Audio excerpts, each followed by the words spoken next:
पिता सम लेखा। जब सब लोगों का समाधान करके किस तरह समझा बुझाकर सुमंत्र वहाँ गए। जहाँ सूर्य लोक तिलक श्री रामचंद्र जी थे। श्री रामचंद्र जी ने सुमंत्र आते देखा तो पिता के सामने समान समझकर उनका आदर किया। निरखी बदनू कई भूप रजाई, रघुकुल दीपी चले लेवाई। रामू कबू कुबित सचिव संग जाही, देखी लगी जहाता बिलखाई। श्री रामचंद्र जी के मुख को देखकर और राजा की आज्ञा की सुनकर वो रघुकुल के दीपक को श्री रामचंद्र जी को अपने साथ लिवा चले।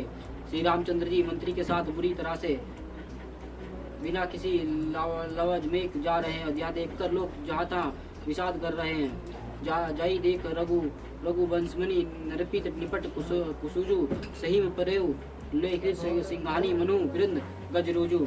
रघुवंशी मणि श्री रामचंद्र जी ने जाकर देखा कि राजा अत्यंत ही बुरे हालात में पड़े हैं, मानो सिंहनी को देखकर कोई बूढ़ा गरजता गजराज समाकर गिर पड़ा हो। सुमी अधर जरे सबु अंगु मणि दीन मनहीन भुअंगु सरुस समीप देखी के कई मनु सो मीचू घरी गिरी गनी ले। राजा को ओट सूखे रहे हैं और सारा शरीर जल रहा है, मानो मणि के बिना सांप दुखी हो रहा है। पास ही क्रोध से भरी कई देखा मानो साक्षात मृत्यु बैठी राजा के जीवन में अंतिम घड़ियां गिन रही हो। करुणा में मृदु राम सुभाव प्रथम दीक दुखी सुनो न काऊ तदापि धीर धरी समूह विचारी पूछी मधुर वचन न तारी। श्री रामचंद्र जी का स्वभाव कोमल और करुणामय है। उन्होंने अपने जीवन में पहली बार यह दुख देखा। इससे पहले कभी उन्होंने दुख सुना भी न था। तो भी समय का विचार करके हृदय में धीरज धरकर उन्होंने मीठे वचन से माता कैकेयी से पूछा, मोहि कहू माता तात दुख कारण करी जतन जही हुई निवारण। सुनु राम सब करुणा एहु राजही तुम पर बहुत स्नेहु। हे माता, मुझे पिताजी का दुख का कारण कहो ताकि जिसके उसका निवारण हो और दुख दूर हो वह यत्न किया जाए। कैकेयी ने कहा, हे राम सुनो, सारा कारण यही है कि राजा का तुम पर बहुत स्नेह है। देन की किनी मोह दुआ वरदाना मगो जो कुछ मोहि सुहाना सो सुनी बहु भूपूर सोचो छड़े न सके तुम्हारा सकोचो। इन्होंने मुझे 2 वरदान देने का कहा था। मुझे जो कुछ अच्छा लगा वही मैंने मांगा। उससे सुनकर राजा के हृदय में सोच हो गया और क्योंकि हुआ यह तुम्हारे संकोच नहीं छोड़ सकते। सुतो सुनो इत वचन उत संकट परेउ नरेशु सको तो आयुषु धरी सिर मटेहु कठिन कलेशु। इधर तो पुत्र का स्नेह है और उधर वचन। राजा को इसी धर्म संकट में पड़ गए हैं। यदि तुम कर सकते हो तो राजा की आज्ञा सिरो धैर्य करके इनकी कठिन कलेश को मिटाओ। निधारक बैठी कही कटु वाणी सुनत कठिनता अति का कुलानी। जीव कमान वचन सर नाना मनु महीप मृदु लक्ष्य समाना। कि कई वैद बेधड़क बैठी ऐसे कड़कड़ी वाणी कह रही है जैसे सुनकर स्वयं कठोरता भी अत्यंत व्याकुल हो उठे। जीव धनुष है, वचन बहुत सी है और मानो राजा की कोमल निशाने को समान है। जानू कठोर पनु धीर शरीरु सिखी धनुष बिगा बर वीरू सबु प्रसंगु रघुपति सुनाई। बैठे मनु तनी धीर निठुराई। इसे सारे सामने साथ मानो स्वयं कठोरपन श्रेष्ठ वीर का शरीर धारण करके धनुष विद्या सीख रहा और रघुराज जी को सब हाल सुनाकर वह ऐसी बैठी है मानो निष्ठुरता ही शरीर धारण किए हुए हो। मानो मन मुस्काई मनुकूल भानु रामु सहज आनंद निधानु। बोले वचन विगत सब दूषण मधु मर्द मंजुल जनु बिग विभूषण। सूर्य स्वभाव की आनंद निधिन श्री रामचंद्र की मानो मन में मुस्कुराकर सब दूसरों से रहित ऐसे कोमल और सुंदर वचन बोले जो मानो वाणी के भूषण ही थे। सुनी जननी सोई सुतु बड़ी भागी जो पितु मातु वचन अनुरागी। तन्ने मत मातु पितु तो सुतोष निहारा दुर्लभ जननी सकल संसारा। हे माता सुनो, वह पुत्र बड़ा भागी है जो पिता माता के वचन को अनुराग पालन करने वाला और आज्ञा पालन द्वारा माता पिता के संतुष्ट करने वाला पुत्र है। हे जननी सारे संसार में दुर्लभ है। मुनिगण मिलन विशेष बन सभी भति हित मोर। तो ही महापितु आयुषी बहुरी समेत जननी तोर। वन में विशेष रूप से मुनियों के मिलाप होगा जिसमें मेरा सभी प्रकार से कल्याण है उसमें भी फिर पिताजी की आज्ञा है और जननी तुम्हारी सम्मति है। वर्तु प्राण पिरे पहु राजो विधि सब विधि मोहि सन्मुख आजू। जो ना जाऊ मन ऐसु काजा प्रथम दिन मोहि मूड समाजा। और प्राण प्रिय भरत राज्य पाएंगे। इन सभी बातों को देखकर यह प्रतीत होता है कि आज विधाता सब प्रकार से मुझे सम्मुख है, मेरे अनुकूल है। यदि ऐसा काम के लिए भी मैं मन में ना जाऊं तो मूर्ख समाज में सबसे पहले मेरी गिनती करनी चाहिए। सभी अड़ूर कल पातुर त्यागी परिहारी अमृत लेही विषु मागी तेही न पाई असु समूह चुकाही देख देखू विचारू मतु मान मन माही। जो कल्प वृक्षों के छोड़कर रेड़ी की सेवा करता है और अमृत त्याग कर विष मांग लेता है, माता तुम मन में विचार कर देखो, वो महामूर्ख भी ऐसा मौका पाकर कभी नहीं चूकेगा ना चूकेगा। अब एक दुखी मोह विशेषी निपट विकल नर नायक देखी अधूरी बात पिता दुख भारी बहुत ही प्रतीत ना मोह मतारी। हे माता मुझे एक ही दुख विशेष रूप से हो रही है कि वह महाराज के अत्यंत व्याकुल देखकर इसे थोड़ी सी बात के लिए हे पिताजी के इतनी भारी दुख है माता। हे माता मुझे इस बात पर विश्वास नहीं होता। रऊ धीरु गुनी उदादी अगादु भाव मोही तो कछु बड़ अपराधु जते मोही ना कहत कहु राहु मोरी शपथ तो ही कहु शीत भाव सती भाव। क्योंकि महाराज तो बड़े ही धीर और गुण के अतः समुद्र है, वो अवश्य ही मुझसे कोई बड़ा अपराध हो गया है जिसके कारण महाराज मुझसे कोई कुछ नहीं कहते। तुम्हें मेरी सौगंध है माता, तुम सच सच कहो। सहज सरल रघुवीर वचन कुमित कुटिल करी जान चले जोक भजल बर गति जदि भी सनुली समान। रघुकुल में श्रेष्ठ श्री रामचंद्र स्वभाव से ही सीधे वचनों के दुर्बुद्धि के कई टेढ़ा ही करके जान रही है। जैसे यद्यपि जल समान ही होता है परंतु जो उसमें टेढ़ी चाल से ही चलती है। वैसी रानी राम रुखी बाई बोली कपट सुनेऊ जनाई शपथ तुम्हारा भरत के आना हो तुम दूसर मैं कछु जाना। रानी के कई श्री रामचंद्र जी का रूप पाकर हर्षित हो गई और कपट पूर्ण स्नेह दिखाकर बोली तुम्हारी शपथ और भरत की सौगंध है कि मुझे राजा के दुख का दूसरा कुछ भी कारण विदित नहीं है।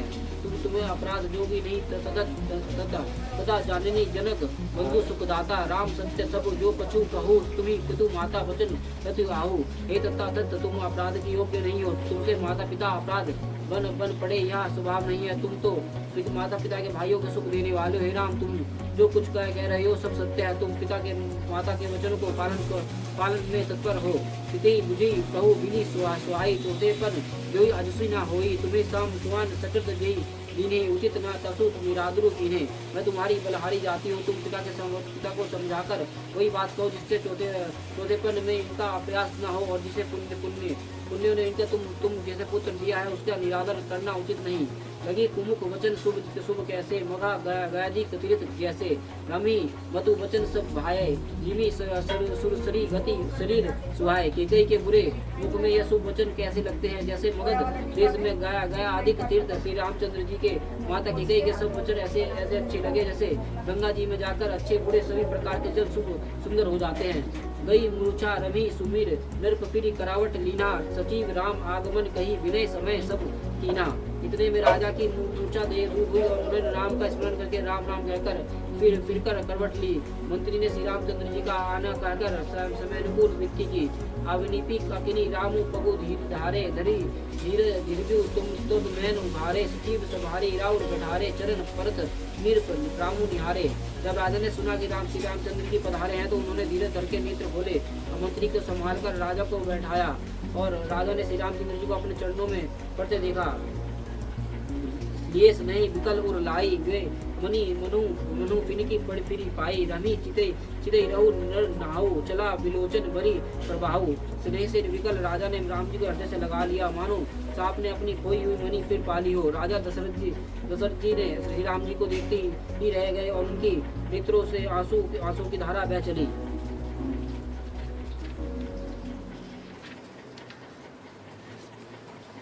शोक विवश कछु कहे न पारा हृदय लगावत बरी बारा विधि मानव रऊ मन माही जय रघुनाथ न कनन जाही। शोक के विशेष वश होने के कारण राजा कुछ कह नहीं सकते। वो बार बार श्री रामचंद्र जी के हृदय से लगाते और मन में ब्रह्मा जी को मानते और जिससे श्री रघुनाथ जी के वन को ना जाए। सुमरी महिषी कही निहारी बिनती सुनो सदाशिव मोरी आशुतोष तुम्हें अवतार जानी आरती हरू दिन जनु जानी। फिर महादेव जी को स्मरण करके उनसे निहारो करते हुए कहते हैं कि सदाशिव आप मेरी विनती सुनिए। आप आशुतोष शीघ्र इस प्रसन्न होने वाले और अवरदानी मुँह मांगा दे डालने वाले अंत में मुझे अपना दीन सेवक जानकर मुझे दुखों का दूर कीजिए। तुम्हें प्रेरक तिलक सब के हृदय से मति रामी देहु वचनु मोर तजी रही घर परिहारी सिली स्नेहु आप प्रकार के रूप से सबके हृदय में है। आप श्री रामचंद्र जी को ऐसी बुद्धि दीजिए जिससे मैं मेरे वचन को त्याग कर वो सील सिले को छोड़कर घरी में रह जाए। अजासु होई हो जगु सुजासु नसेहु डरक परु बरु सुर पुरु जेहु सब दुखी दुसो सुहा सहाउ मोहि लोचन ओट रामु जनी होई। जगत में चाहे अप्यास हो या और सुयास नष्ट हो जाए, चाहे नया पाप होने से मैं नरक में गिरूं अथवा स्वर्ग चला जाऊं, पूर्व पुण्य को फलस्वरूप मिलने वाला स्वर्ग चाहे मुझे न मिले, और फिर भी सब प्रकार के दुख आप मुझसे सहन करा ले, फिर श्री रामचंद्र जी को मेरी आंख के ओट ना हो। आस मुन मन गुनी राउ न ब्योला पीपर पत सरिस मनु डोला रघुपति प्रति प्रेम बस जानी पुनि कछु कही मतु अनुमानी। राजा मनी इस प्रकार का विचार कर रहे हैं, बोलते नहीं है। उनका मन पीपल के पत्ते की तरह डोल रहा है। श्री रघुनाथ जी ने पिता के प्रेम के बस जानकर और वह यह अनुमान करके ही माता फिर कुछ कहेंगी तो पिताजी दुखी होंगे। देश काल अवसर अनुसारी बोले वचन विनती विचारी तत् कहू कुछ करो डिटाई अनुचित क्षम जनी गरिकाई। देश काल और अवसर के अनुकूल विचार कर विनती वचन कहे तत् मैं कुछ कहता हूँ या डिटाई करता हूँ। इस अनुचित को मेरा बल अवस्था समझकर क्षमा कीजिएगा। अतु लघु बात लगी दुखी पावा कहूँ न मोही कही प्रथम अजनावा। देखी गोसाई की कुछ माता सुनी प्रसंगो भय शीतल गाता। इस अत्यंत तुच्छ बात को लिए अपने इतना दुख पाया, मुझे किसी ने पहले कहकर यह बात नहीं जनाई। स्वामी आप इस देश दशा में देखकर मैंने माता से पूछा, उनसे सारा प्रसंग सुनकर मेरे आप अंग शीतल हो गया है, मुझे बड़ी प्रसन्नता हुई। मंगल समय स्नेह बस सोच परिहारी तत्व आयुषु देश हर्षी दिए कही पुरके प्रभु गत। हे पिताजी इस मंगल के समय स्नेह बस होकर सोच करना छोड़ दीजिए और हृदय में प्रसन्न होकर मुझे आज्ञा दीजिए। यह कहते हुए प्रभु श्री रामचंद्र जी ने तुरंत पुलकित हो गए। धन्य जन्मु जगति तल तासु पिते प्रमेदु चरित सुनि जासु चरि पदार्थ करतल ताके फिरे मातु प्रतु प्राण सम जाके। इस पृथ्वी तल पर उसका जन्म धन्य है जिसके चरित्र सुनकर पिता के परम आनंद हो, जिसके माता पिता प्राणों के समान प्रिय हो, चारों पदार्थ अर्थ धान का मोच उसके करताल मुट्ठी में रहते हैं। आयुष पाली जन्म पलु पाई यही बागी बगई हुई रजाई बदी मतु सन आऊ मांगी चढ़ी बिनी बहुरी पग लागी। आपकी आज्ञा पालन करके जन्म का फल पाकर मैं जल्दी लौट आऊंगा, अतः कृपया आज्ञा दीजिए। माता से विदा मांग आता हूँ, फिर आपके पैर लागकर वन को चढ़ूंगा। आस कही राम गौन तब कीना भूप सेवक सब बस बतुर न दीना नगर व्यापी गए बस बात सुताची चौथ चढ़ी जनु सब तन बात बीछी। ऐसे कहकर तब श्री रामचंद्र जी वहां से चल दिए और राजा ने शोकवश कोई उत्तर नहीं दिया। वो बहुत ही तीखे बात नगर भर में इतनी जल्द फैल गई मानो डंका मारते ही बिच्छू के विष सारे बिच्छू के विष सारे शरीर में चढ़ गया हो। सुनी भय विकल सकल नर नारी बिलु बोली बिटप जमी देखी सवारी जो जय सुनी धुनी सिर सुहाई बड़ विसाटु नहीं धीरजु होई। या इस बात को सुनकर सब स्त्री पुरुष ऐसे व्याकुल हो गए जैसे दवन वन में आग लग गई हो। देखकर बोले बैल और वृक्ष मुरझा जाते हैं, जहाँ सुनता है वो वहीं सिर धुमने पीटने लगता है। बड़ा विषाद है किसके धीरज नहीं बनता। मुख सुखी लोचन स्त्री वही शोक न हृदय समाई। मुँह करुण रस कटकाई उतरी अवध बजाई। सबके मुख सूख जाते हैं, आंखों से आंसू बहते हैं और शोक हृदय में नहीं समाता।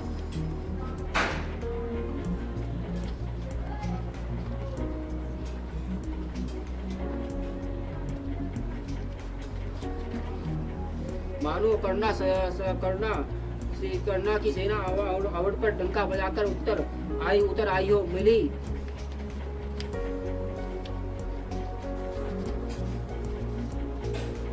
मिली माज मिति बदे बिगारी जय तही देखी गारी यही पापिनी बुझी गई पर छही भवन पर पहुक धरे सब मिल गए थे। सब संयुक्त ठीक हो गए थे। इतने में ही विधाता ने बात बिगाड़ दी। जहाँ था लोग टिकई को गाड़ी दे रहे हैं। इस पापनी को क्या सूझ पड़ी जो इसने घर पर आग रख दी। निजी कर मुख नयन कड़ी चक चाह दिखा नरी सुजा विसु चाहत सीखा कुटिल कठोर कुबुद्धि अभागी वह रघुवंश वेनु वेनु बन आगी। यह अपने हाथ से अपनी आंखों को निकाल कर आंखों के बिना ही देखना चाहती है और अमृत फेंक कर भी चखना चाहती है। यह कुटिल कठोर दुर्बुद्धि भागनी के कई रघुवंशी रूप बास के वन के लिए अग्नि हो गई है। पल्लव पल्लव बैठी पेड़ ही काटा सुखी मुंह शोक टिटू ठटू धरी ढाटा सदा रामू ही प्राण समाना करन कवन कुटिलपन ठाना। पत्ते पर बैठकर इसने पेड़ को काट डाला और सूख में सूख का टाट कर रख दिया। और श्री रामचंद्र जी ने सदा सदा प्राणों को समान प्रिय थे और फिर भी न जाने किस कारण यह कुटिलता ठानी। सत्य कही कभी नारी सुभाए सब विधि अगध दुराए निजी प्रतिबिंब